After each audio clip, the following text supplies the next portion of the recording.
It's a time machine to a place I hope never materializes.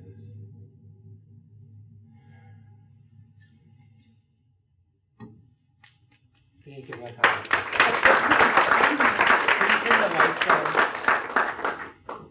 This might be the most important part.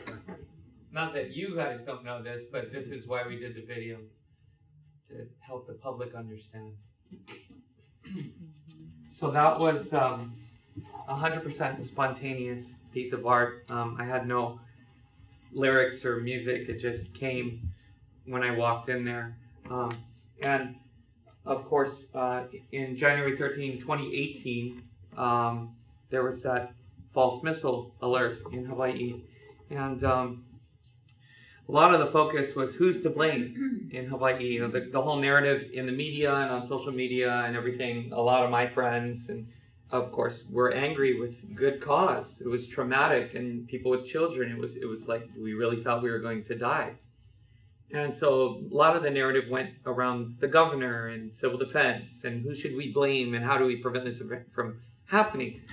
But I started to look at a bigger picture and say, well, why is this even possible that this could happen?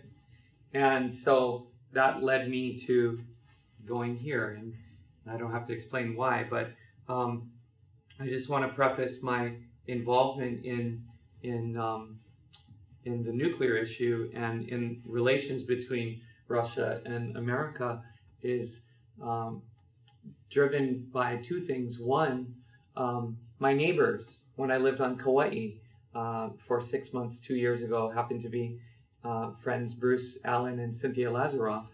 And so they are the ones who invited me into this realm and kind of gave me the buffer education so that I could understand the urgency of bringing this as an artist into the conversation. And secondly, my passion is using culture, employing culture to build bridges between people, and also translating culture for people. I'm born and raised in Hawaii. I'm not Hawaiian ancestry. I'm many things, but my upbringing is deep in the Hawaiian realm of knowledge. I was raised by the elders. We call them the kupuna. And I learned from the masters of not only Hawaiian music, but also of cultural practitioners. Whenever I do talks like this, I don't have a planned lecture. So things just come to me. And when I was sitting there, we were watching this, the first thing I wanted to share with you folks was this idea that is Hawaiian, and it's such a profound method for human relations. It's called ho'oponopono. So the word pono is a word that in the kind of the Christian realm that superimposed itself after ancient Hawaiian culture was established, they define it as righteousness. But if you go back, the word pono really refers to balanced relationship. And pono is something that is the way we approach dealing with conflict. So a little bit about Hawaiian history is so interesting is when you look at Hawaiian history, you may have heard of Kamehameha, who conquered all of the islands, and then there was this chief system, and they were like basically a monarchy. Then it became a constitutional monarchy, and then it was overthrown in the late 1800s. But prior to that, prior to this chief system, there was actually a system of governance called the Aha Councils. And the Aha Councils were so interesting because anthropologists can't seem to find any evidence of weapon making for 16 generations during the Aha Council period. And Aha Councils were basically councils of elders that were assigned to an ahupua'a. Ahupua'a is a land division. It goes from the top of the mountain to about half a mile out at sea. So each ahupua'a basically has all the resources it needs to be self-sufficient. And these councils of elders, or kupuna, these Aha Councils, would deal with any issues that came up and also legal issues. And the way that they did it was through a process called ho'oponopono. And ho'oponopono is something actually really simple. It's the idea or the belief that by perceiving someone or something, you can actually change their behavior.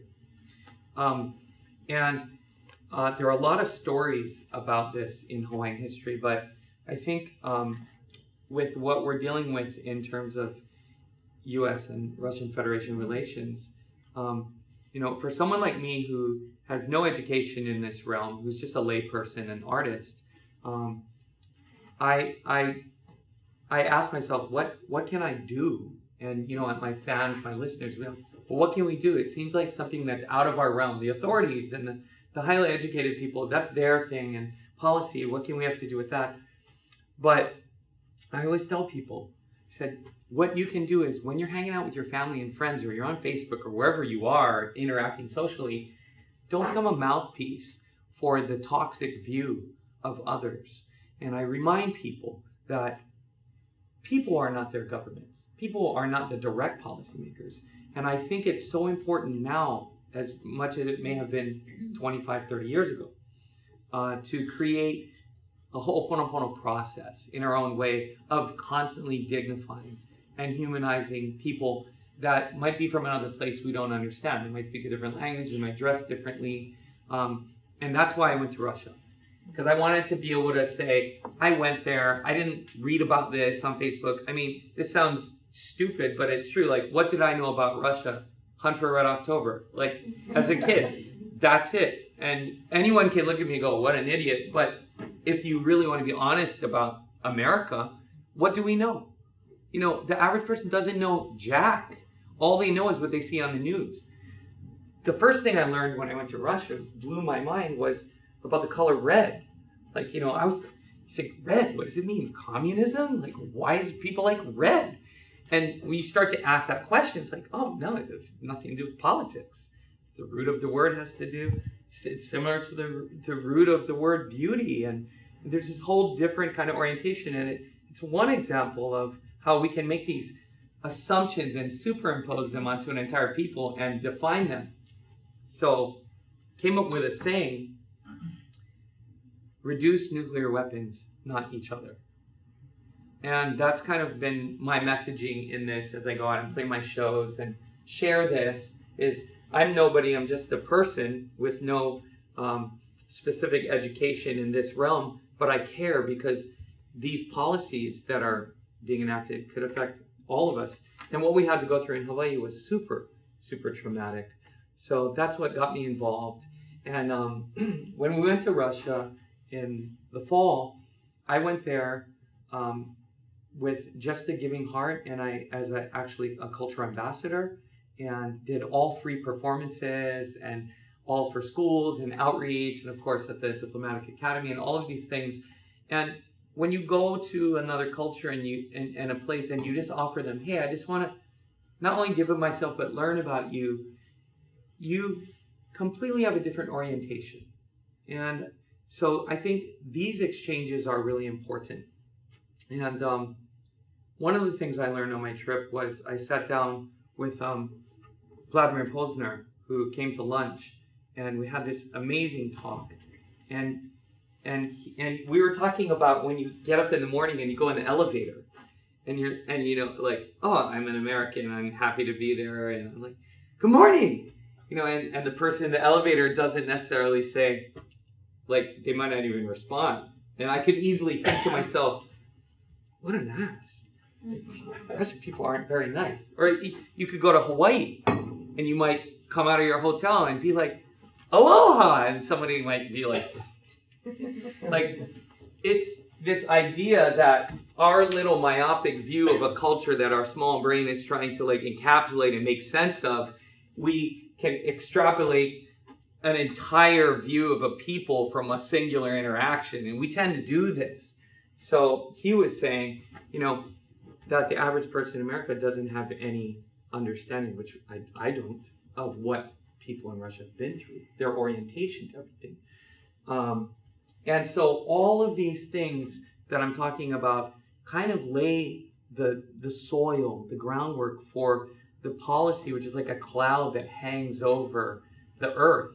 And this is where I feel the arts and culture can play a role, is to create dialogues and bring about curiosity in this realm. So that's kind of what inspired me to go there. And I will tell you, as I announced to like my listeners, hey everybody, I'm so excited, I'm going to Russia. I cannot tell you how many of highly educated people, world travelers, came up to me and said, oh, Makana, please don't go. We need you. You're a Hawaiian treasure. It's dangerous there. Are you sure you want to go? And this is very, very well-traveled, educated people. So this is the mentality that's out there. And I'm looking at, people are writing me messages like, can you do an internet concert? Are you sure you want to put yourself in danger like that? So this is the word on the street. This is how it is. And we can't think that we're going to affect any policy in a vacuum where a population is totally thinking there's 150 million evil people over there and 300 million evil people over here. And so, like the work that Cynthia has done in the 80s and what we want to do, and this is, again, totally naive, but I proposed this idea at the Diplomatic Academy, was because, again, here I'm a person trying to figure out these acronyms. INF treaty, I didn't even know what it meant. INF, I was like, what is that acronym? So I just got on the mic and I said, why don't we have a BFF treaty with all the nations and get children to sign it? And of course, everyone laughed, and it's easy to go, oh, that's so naive, that's so cute. Anyway, back to work. But that's the thing, is in my parents' time, it became that level of an issue. It became that level of conversation. Now what are all the liberals talking about? Climate change. What could change the climate faster than nuclear blasts and nuclear war? Nothing. So why isn't that part of the conversation? That's a failure on everyone's part, all of us who are concerned with this. And so I am, trying to find ways and to educate myself as fast as possible to say, how can we bring this into the conversation? How can we get presidential candidates talking about this? How can we get people just becoming aware? Because the average knee-jerk reaction is, oh, you're fear-mongering. Oh, stop your fear-mongering. Oh, we would never blow each other up. It's all about money. It's just posturing. I'm like, well, something could get hacked. It might be accidental. There's a lot of ways that things could go. So trying to convey that and create a narrative that engages not just public, but children. And one of the films I watched recently, you may have seen, was that Mr. Rogers film. And I think the guy was amazing because, like when Kennedy was assassinated, he was there in front of millions of children addressing this issue when parents couldn't even talk to their own kids. And that's the power of what media and art can do, is kind of direct the mass attention over to this. And if we can get a groundswell of not just activists and artists, but the average person to say, hey, wow, why are we going back to another Cold War? Why are we building up more arsenals? Why are we getting rid of these treaties? Who use small nukes? Are you guys psychotic? What are you what? Wait, who, what? The average person, you tell them this, they're like, well, what is it? What movie are you talking about? We dealt with that in the 80s. And I certainly don't want to have to deal with this. I told my parents, I said, you guys destroyed the environment, you destroyed the economy, and you're going to saddle me with dealing with the nuclear issue? Thanks, Mom and Dad. But that's the reality for young people. It's like, you're just like, why do we have to deal with this issue now? I thought you guys figured that out. So I think there's and again, we were talking about this in your office, with music itself. As you know, none of you buy music anymore. We stream it. And so, how do people like us make a living? Well, it's tricky. But one of the things I tell artists is, when you create a narrative around your songs, when you create a narrative around your story, now you're engaging someone for more than that 3 minutes. It's like you work so hard, you spend all your money on this one song, it's 3 minutes, and then they forget about it and they're on something else. When you build a narrative, all of a sudden you build a relationship, a two-way street.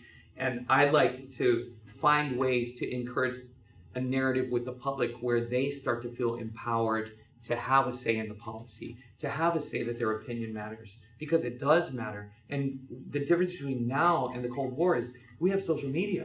It means we have a much greater tool. It could work against us if we're not careful, but we have a much greater tool to engage and use that public mass tidal wave to shape policy from the ground up. And so that's where music can come in, because music can take something really really complex, and it can kind of simplify it just to create a doorway.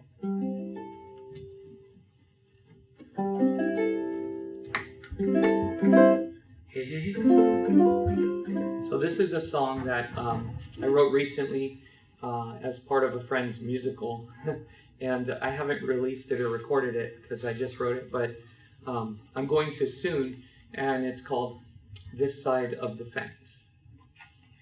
It's very Joni Mitchell vibe.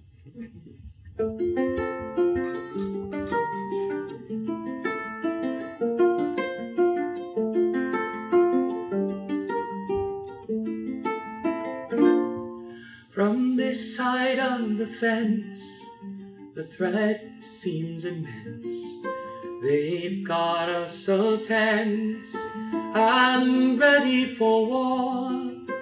I saw the evening news. Congress had to choose to negotiate or use deadly force to restore the peace of the region. For war is in season. Just make up a reason and deploy. You're hungry for war on some foreign shore, in your starched uniform and official decor. But hold on before you bite off some more. Are you really sure just what you're fighting for?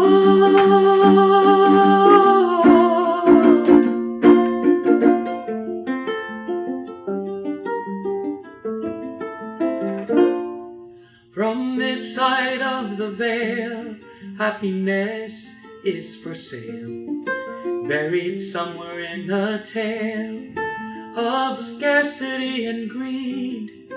I read Vanity Fair. It shows me what to wear and how to do my hair, and for a moment I'm free from all of the chains of a life so mundane. There's so much I must obtain just to feel joy.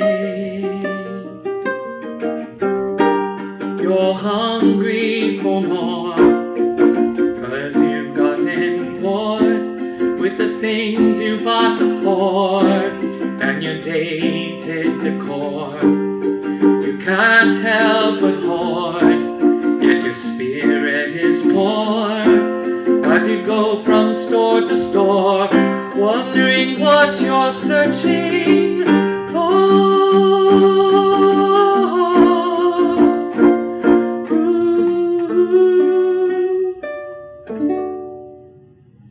This time.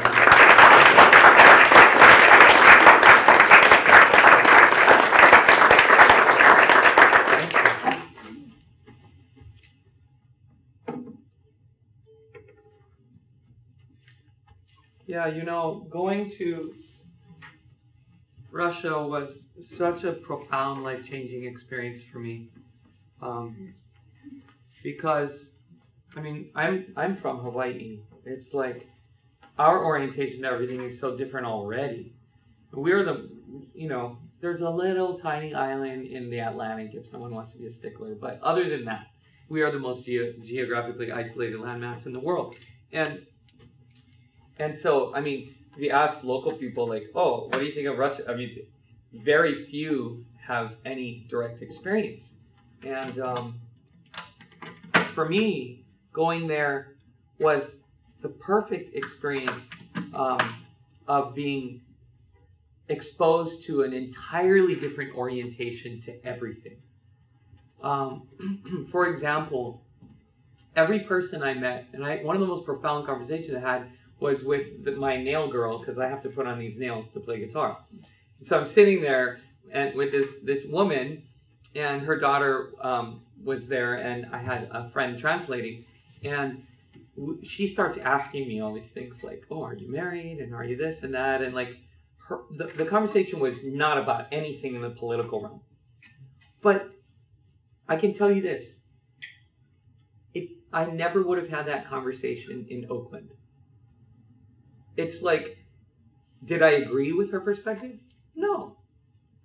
But I felt like I had been missing and assuming so much about how the world ought to be from my perspective before I heard her say what was important to her and what she wanted for her daughter and what she wanted to see happen. And so what it did was it really broke that kind of idea that I might know what's best for others more and more. And I've traveled internationally so much as an ambassador, so I should know this. But it's easy to go back into that realm, and that's why the more opportunities we can create for this direct interaction, I love what you guys do. I mean, I think it's incredible, and I was so moved. I'm going back in October to play at the Moscow International Performing Arts Center, and to travel more around and share, and just keep that door open, sharing culture. Another thing that happened was I met a balalaika player on the street, and we had this amazing jam session, and he showed me his family history and where he came from, and I come from a Hawaiian tradition, which I'm going to share with you in a moment. But seeing his orientation and talking about his dreams and everything, again, it's simplistic. But when we humanize each other, just as doing this very program that you guys participate in, it creates something that supersedes any superimposed authoritarian system that says you must be enemies. It's that direct connection, because we are people. We need that. And as you guys know, you're here from different places. It builds these amazing synapses in you that change you from the inside. And that's what happened to me in Russia. It was very profound. And that's why I want to go back. And it must have been profound because it's cold there. And I don't mind that. Not all the time. Are you sure? Yeah, my friend sent me these amazing pictures from like Eastern Russia. Actually, the State Department reached out to me and invited me on an Eastern Russia tour. So that might be happening too. But a little bit about the culture that I come from. So I learned from the old-time kupuna of a style that is about 150 years old. And just as Spain has flamenco, and Brazil has bossa nova, Hawaii has slack key guitar. So I'm going to play a traditional song that will show you a little bit about this culture.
And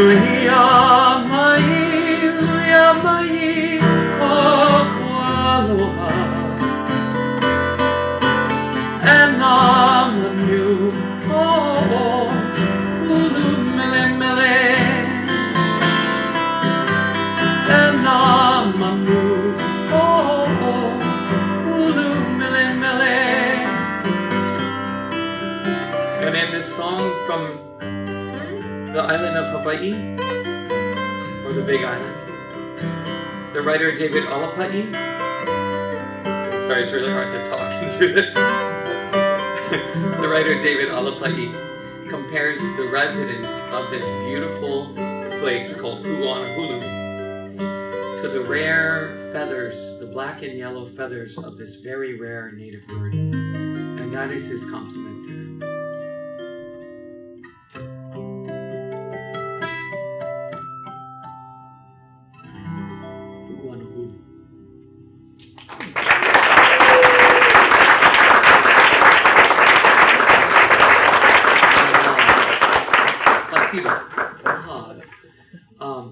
Yeah, you know, the thing about language that is so important, and you were saying, I think, for the dual masters, it's a requirement, was it? Well, all of our students to date are required to have proficiency in a second language. And it's something that we think is absolutely essential in terms of not only communicating, but understanding other cultures. Yes, and you know, of course, we could say, well, translator apps are coming into their own and things are getting really where you don't even need to know. But people think in language. And it's, you know, a patriarchal white view to think that everyone should just adopt the American way of thinking. I think it's really important that not only do all languages get perpetuated, or you could call them dialects really, but we also in the process of whether we're mediating or negotiating or just building relationships, we try and like to learn a word here or there, or we try to engage and ask people about their culture.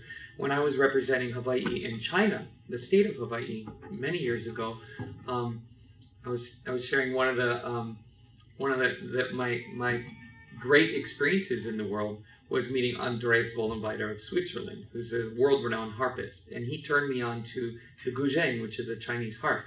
So I went to London and purchased Chinese harp. I was a kid, and I remembered that, and I play it often.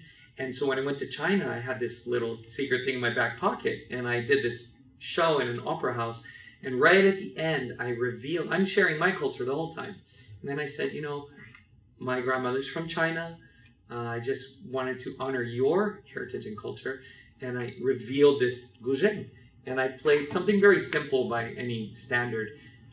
And I remember one of the head diplomats came up to me crying, and she was just so like, Makana, thank you for making an effort to learn something of ours.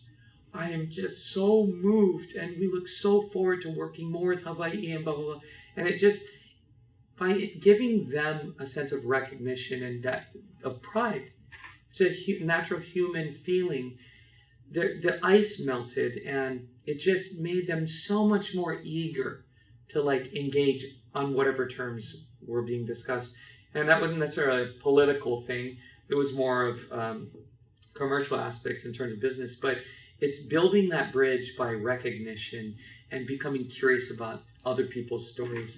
And I think, honestly, with, you know, you have corporate media here and you could say you have state media there, but we're often deprived. I mean, for those of us who are avid readers and we know how to use the internet to navigate, perhaps we're exposed, but the average person is not exposed to enough diversity in storytelling.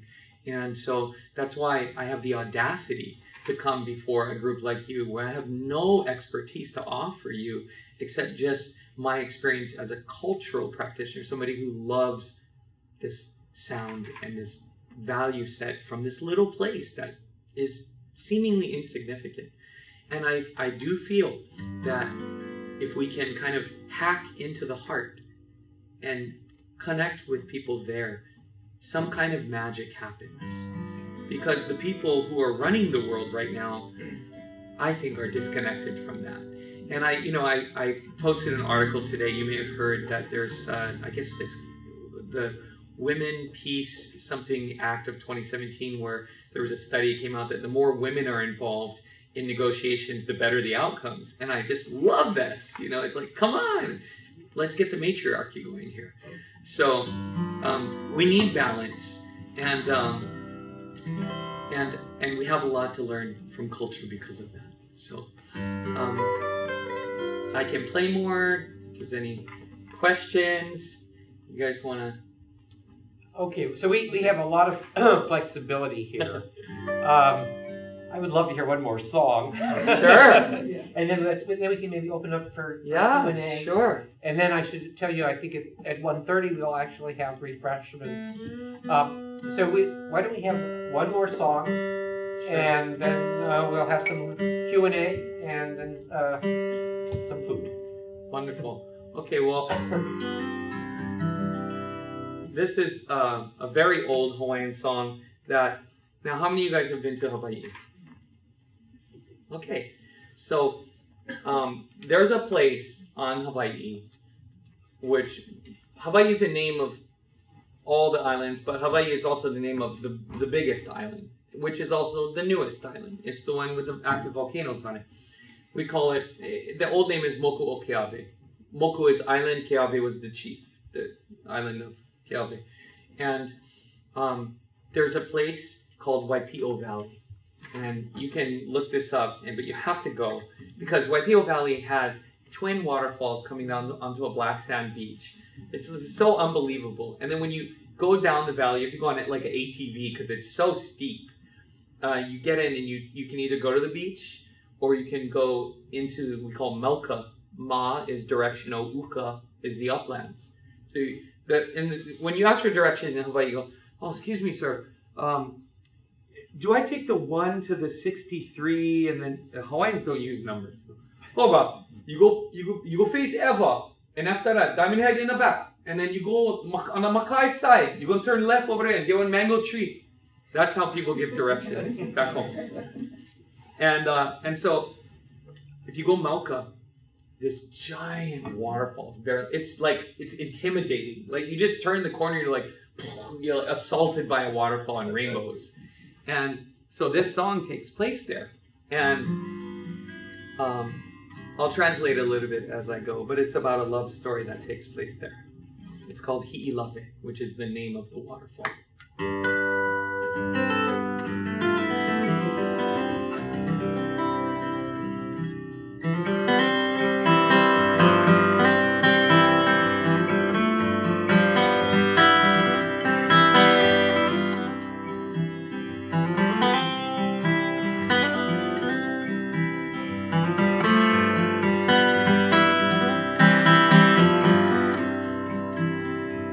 Kakai kemea hi'ilawe, papalohe mai ao mau kele.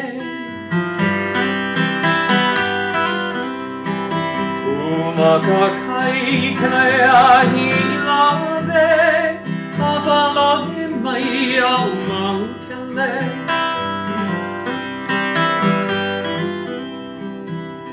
Kele mai awi kanui manu, Hala nei puni Waipio. Aole rohau eloa mai, ayuhi vai ano te tuaivi.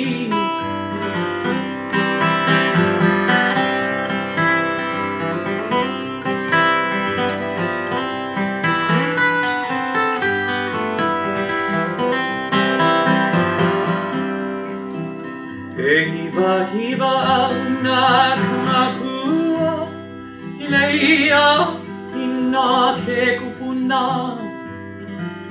As an example of how Hawaiians think, that line is, He hiva auna kamakua, I am cherished by my parents. Ileia ina ke kupuna, and I am like a lei around the neck of my grandparents, a lei of flowers. Hiva auna kamakua.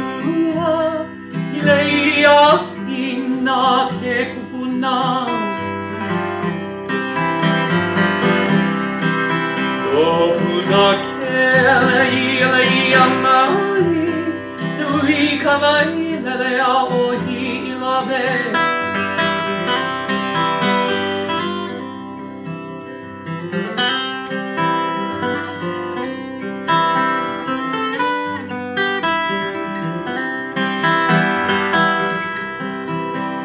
Ina ia mai na kapuana, kumaka kai kinaya i lave.